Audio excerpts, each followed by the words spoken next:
मी बोरकर गुरुजी, विश्वज्योतिषाचार्य, ब्रह्मांड ज्योतिष कार्यालय, मुक्काम पोस्ट रावेर, जिल्हा जळगाव, महाराष्ट्र। पिनकोड नंबर आहे 425508। माझा मोबाईल नंबर आहे 9850015558। आजच्या कार्याचा विषय ज्योतिषशास्त्रीय आहे। नित्यक्रमाने माझी पत्नी स्वर्गीय सौ निर्मलाबाई बोरकर यांना अभिवादन करूया आणि आजच्या कार्याला सुरुवात करूया। आजच्या कार्याचा विषय हा माझ्या अनुभवाचा स्वतः विषय आहे आणि तो आरोग्यविषयक आहे। माझा स्वतःचा अनुभव असल्याकारणाने तो सत्य आहे 100%। कारण मला आज माझ्या कार्यालयात आरोग्यविषयकच जास्त प्रश्न होते, म्हणून मी तोच विषय आज निवडला आहे। म्हटलं आपले अनुभव पण आरोग्याच्या बाबतीत आणि कुंडलीच्या बाबतीत काय आहे ते बघूया, तुम्हाला पण मार्गदर्शन करूया, तुम्हाला पण जागृत करूया। ब्रह्मांड ज्योतिष कार्यालयाची कुठेही शाखा नाही, माझी शिष्यमंडळी कोणीही नाही हे लक्षात घ्या। मी स्वतः कार्य करतो। माझ्या कुंडलीमध्ये मंगळ हा विवाहस्थानी आहे आणि तो शुभ प्रवर्तक याच्यात आहे। पत्नीला सौभाग्य देणारा आहे, म्हणून पत्नी सौभाग्यवतीचं निधन तिचं झालं। आज 17वा महिना चालू आहे। माझं वय 76 आहे। आज 4 वर्षापूर्वीची गोष्ट आहे। माझी पत्नी हयात होती। मला या ठिकाणी मानेवर गाठ झाली। गाठ एवढी होती, अचानक उद्भवली। मला ती जाणवायला लागली। मला एका डॉक्टरने सांगितलं ती मोठी होऊ द्या मग पाहू। थोडीशी मोठी झाली। मी पुन्हा गेलो डॉक्टरकडे। डॉक्टर म्हणे काळजीची पर्याय आहे, कॅन्सर आहे म्हणे।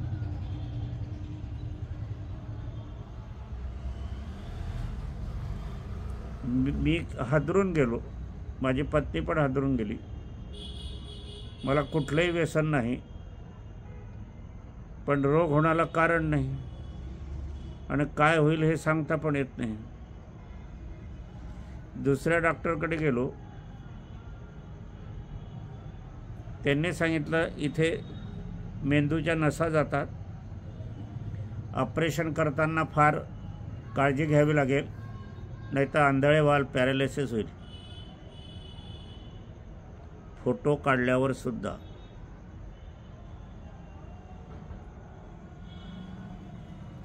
त्यानंतर माझी पत्नी म्हणे की आपण इतरांचे प्रश्न पाहतो तर तुम्ही तुमचा प्रश्न का नाही पाहत?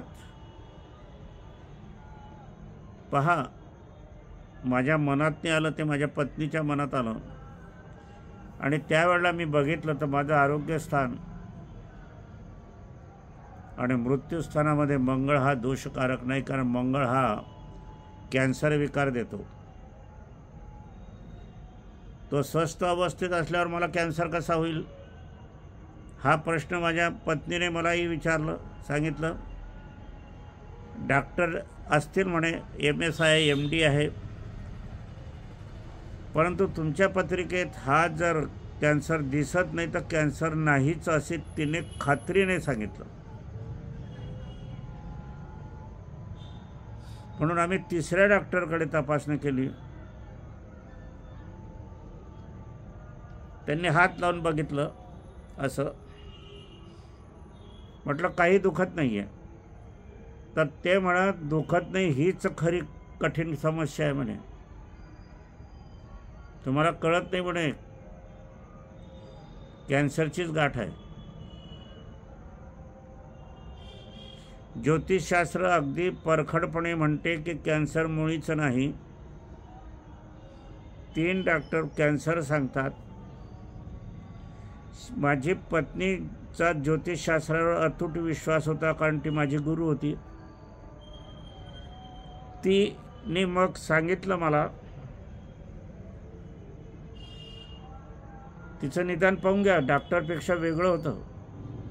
ती म्हणे तुम्ही असं लिहितात, खाली मान करून असं तिरप्या नजरेनं, म्हणजे इथे घडी पडली आहे, वळी पडली आहे, ती गाठ नाही आहे,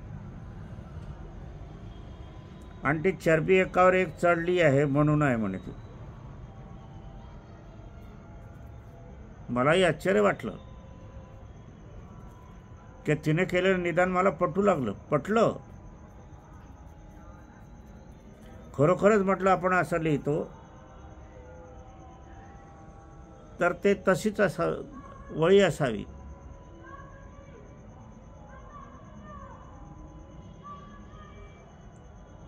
आणि ते मला निदान झाल्यावर मी एका सर्जनकडे गेलो होतो सकाळी पहाटे. अमावस्येचा दिवस होता, शनी अमावस्या. एकटा गेलो, कोणी नाही.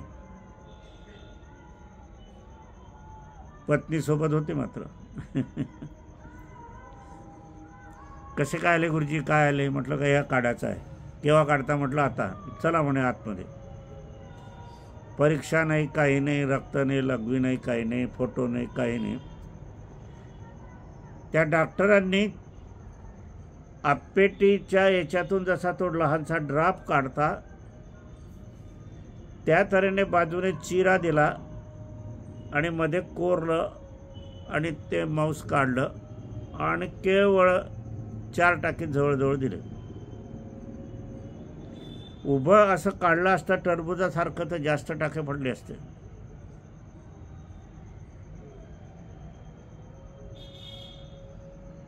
इथे सुश्रुत MS डॉक्टर आहेत, त्यांनी काढून दिलं. आता त्याला 4-5 वर्ष झाले, काहीही नाही, कॅन्सर नाही वगैरे काही नाही. आणि ज्योतिषशास्त्रही खरं ठरलं. म्हणजे आता आजकाल आपल्याला निदानापूर्वी ज्योतिषशास्त्रही बघून घ्यायला काही हरकत नाही, असं माझं ठाम मत झालं.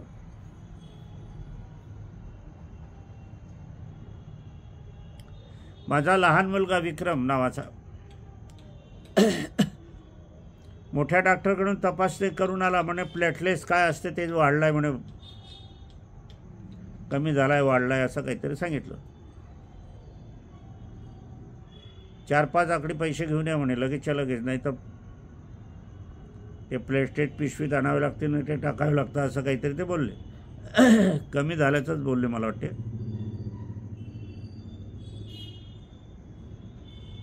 त्यावेळेला तो रडत आला रात्री. सुनबाई पण होतो सोबत.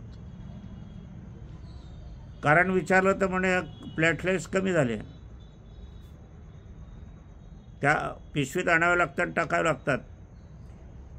आणि त्यांनी लवकर सांगितलं आहे. माझ्या पत्नीने त्याला जवळ घेतलं, मांडीवर घेतलं, शांत केलं आणि मला कुंडली पाहायला लावली. कुंडली गोचरीची काढली, म्हणजे त्यावेळेची. आणि ती कुंडली मागील 15 दिवस तर पुढील 15 दिवसापावतरची रेखाटली. या 30 दिवसात कुठेही त्याला रोग होणार नाही अशी कुंडली खात्री देत होती. आरोग्य संपन्न जीवन. मग हे कसं काय? माझ्या पत्नीने पुन्हा मला मार्गदर्शन केलं. म्हणे काहीतरी चुकते त्यांचं, किंवा काहीतरी लबाडी आहे, काहीतरी घाबरवणं आहे.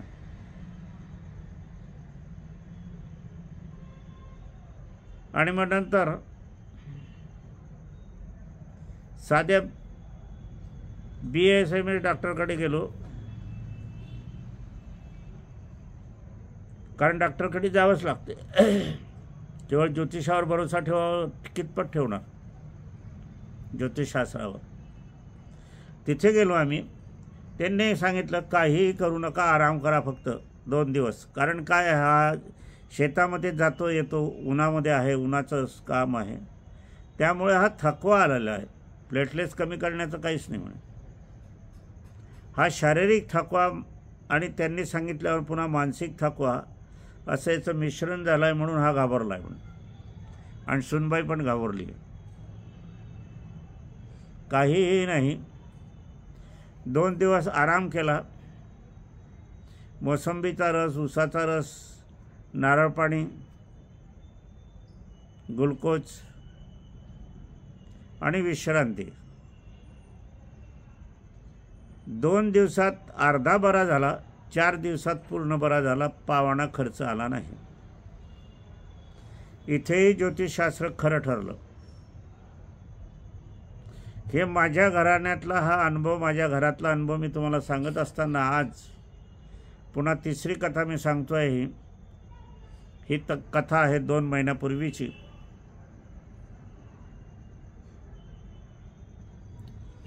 नुकतंच लग्न झालं. शहरामध्ये मुलगा नोकरीला होता. बायकोला घेऊन वेगळा झाला. जागा होती, फ्लॅट घेऊन ठेवलेला होता, वडिलांनीच घेऊन दिलेला होता. पण मुलगीने स्पष्ट सांगितलं, मी तुमच्या आईवडिलांना वागवणार नाही.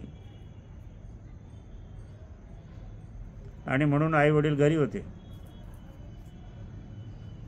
पहा कशी पद्धत आहे आता आजकाल. संस्कृतीशील म्हणवणारा आपलं देश कुठे आहे? संस्कृती गेला बिचारा बायकोला घेऊन, राहू लागला.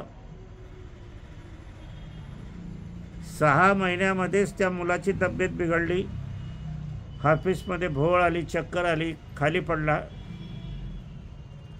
ऑफिसवाल्यांनी त्याला दवाखान्यात भरती केलं. क्रिटिकल हॉस्पिटलमध्ये जाऊन भरती झाली. त्याच्या बायकोला, त्या मुलीला बोलवलं. त्यांनी ते पाहिलं दृश्य. ती हादरली.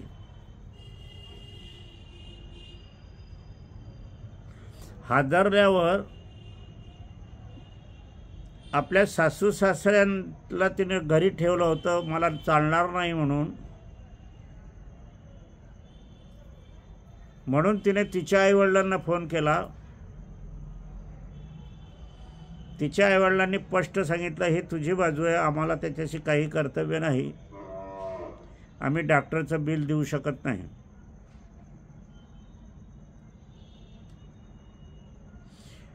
ती मुलगी सरळ माहेरी चालली गेली नवऱ्याला टाकून. काय प्रेम दाखवणारी मुलगी. शेवटी ऑफिसवाल्यांनी आईवडिलांना फोन केला. त्याचा ते आईवडील धावत आले बिचारे. गंभीर दुखणं होतं. त्याच्यामध्ये माझ्याकडे पत्रिका दाखवायला आले. म्हटलं तुमच्या मुलाला काही झालं नाही. मी त्याचप्रमाणे गोचरीची माझी मुलाची पत्रिका काढली. 15 दिवस मागचे, 15 दिवस पुढचे. म्हटलं काहीही झालं नाही, काहीही होणार नाही, गंभीर नाही, थकवाच असावा, काहीतरी विचारचक्र त्याचं असावं, बर्डन असावं.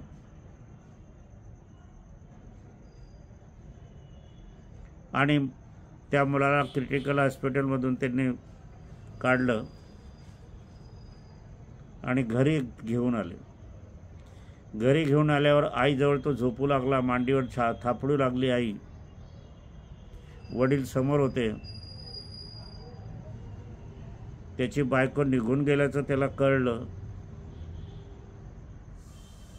सत्य परिस्थिती त्याच्या समोर आली आणि काही नाही.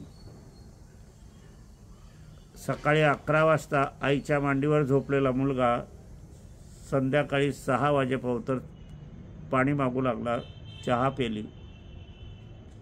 रात्री भूक लागली, 2 बिस्किटं खाल्ले. सकाळी भाताची पेज पेला. संध्याकाळी खिचडी खाल्ली. अगदी 4 दिवसात ठणठणीत बरा झाला.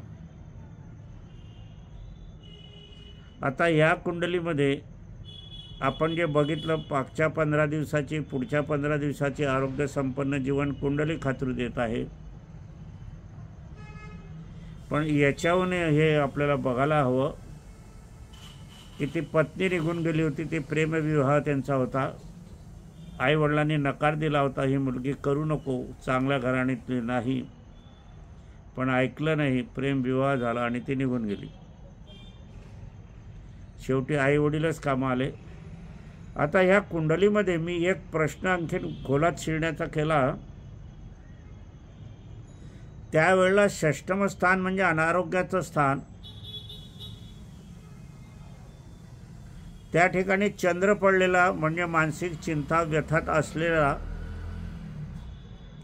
आणि षष्टेश हा मातृस्थानी आलेला, आणि मातृचा स्वामी पितृस्थानीत गेलेला,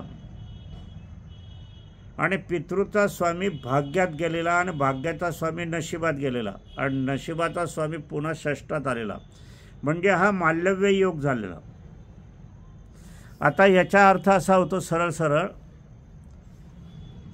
की आरोग्याचा प्रश्न ज्या वेळेला तो मातृस्थानात गेला म्हणजे आईजवळ असल्यावर निश्चित आरोग्य बरं होईल. आईचा कारागृह वडिलांच्या कारागृहामध्ये गेला म्हणजे वडील सोबत असायला हवे, म्हणजे निश्चित बरा होईल. दशमस्थानाचा स्वामी भाग्यात आला म्हणजे भाग्य, आरोग्य संपन्नाचं भाग्य निश्चित मिळेल. आणि भाग्येश पुन्हा नशिबात असल्याकारणाने तो येईल, आणि त्याचा कारागृह आपण पाहिलं तर असा मालव्य योग झाल्या कारणाने मुलगा तंदुरुस्त झाला. पहा, या ठिकाणी आरोग्यशास्त्राचा प्रश्न, विज्ञानाचा प्रश्न, ज्योतिषशास्त्राचा प्रश्न, प्रेमविवाहाचा प्रश्न, विवाह करू नका म्हणून ज्योतिषशास्त्र सांगत असलेला प्रश्न, आणि शेवटी काय कळलं, रिझल्ट काय लागला. म्हणजे ज्योतिषशास्त्र कितपत खरं आहे याची जाणीव आपल्याला या ठिकाणी होते. म्हणून हा सांगण्याचा माझा प्रयत्न आज आहे. तर आरोग्य ज्या वेळेला बिघडते त्यावेळेला आमचे वडील वैद्य होते. ताबडतोब औषध द्यायचं असलं तर लगेच जडीबुटीच्या पुड्या बांधत आणि देत, पण नंतरची औषध योजना ते मुहूर्तावर करत. औषध पण मुहूर्तावर केलं जात होतं, आणि मुहूर्तावरच पेशंटला दिलं जात होतं. लहान मुलांचे डॉक्टर माझे वैद्य होते, वडील वैद्य होते, RMP रजिस्टर मेडिकल प्रॅक्टिशनर. सकाळी 7 पासून गर्दी होती 12 वाजेपर्यंत. लहान मुलांचे, त्यांच्या आयुष्यात एकही मुलगा दगावला नाही. आजच्या डॉक्टरांच्या कित्येक डॉक्टर शोधून पाहावा, बक्षीस लावा की तुमच्या हातून एखादा मृत्यू झाला आहे की नाही. मला नाही वाटत की सापडेल. सोनोग्राफी नव्हती, रक्तलघवी तपासणी नव्हती, MRI नव्हता, CT स्कॅन नव्हता. 3 पुड्या घ्या, उद्या येऊ नका असं आमचं वडिलांचं वाक्य होतं. रजिस्टर मेडिकल प्रॅक्टिशनर, जीव वाचविणारा वैद्य. आज काय म्हणा, पैसे जाताच जाता माझ्या पत्नीचे पैसे तर गेलेच गेले, आणि तिचं निधन या मेडिकलमुळेच झालं. माझे वडील असते तर ती गेली नसते, पण वडिलांचं निधन झालं होतं, आईचंही निधन झालेलं आहे. माझ्याजवळ या विज्ञानाच्या याच्यामुळे किती दुःखाचा डोंगर कोसळलेला आहे. मी एकाकी झालेलो आहे.